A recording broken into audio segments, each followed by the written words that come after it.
বিশ্ব ফুটবলের প্রথম বিলিয়নিয়ার তারকা রোনালদো। বিশ্ব ফুটবলে নতুন এক ইতিহাস গড়লেন ক্রিস্টিয়ানো রোনালদো।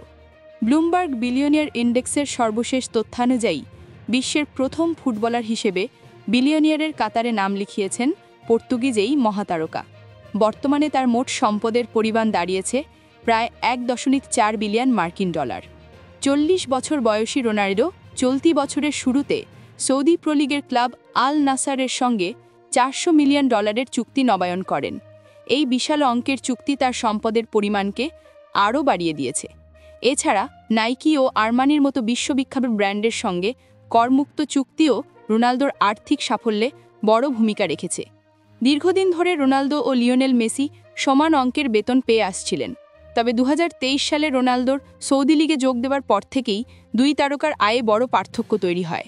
ব্লুমবার্গের প্রতিবেদনে আরও জানানো হয়েছে, 2002 থেকে 2023 সাল পর্যন্ত শুধুমাত্র বেতন বাবদ রোনালদোর আয় $550 মিলিয়ন বেশি। এর বাইরে রয়েছে বিভিন্ন স্পন্সরশিপ ও চুক্তিজনিত আয়। নাইকির সঙ্গে তার 1 দশকের চুক্তির বার্ষিক মূল্য প্রায় $18 মিলিয়ন।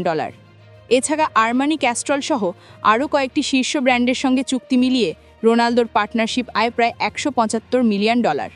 2023 সালে ম্যানচেস্টার ইউনাইটেড ছেড়ে আল নাসারে যোগ দেওয়ার পর রোনালদো ইতিহাসের সর্বোচ্চ পারিশ্রমিক পাওয়া ফুটবলার হয়ে ওঠেন।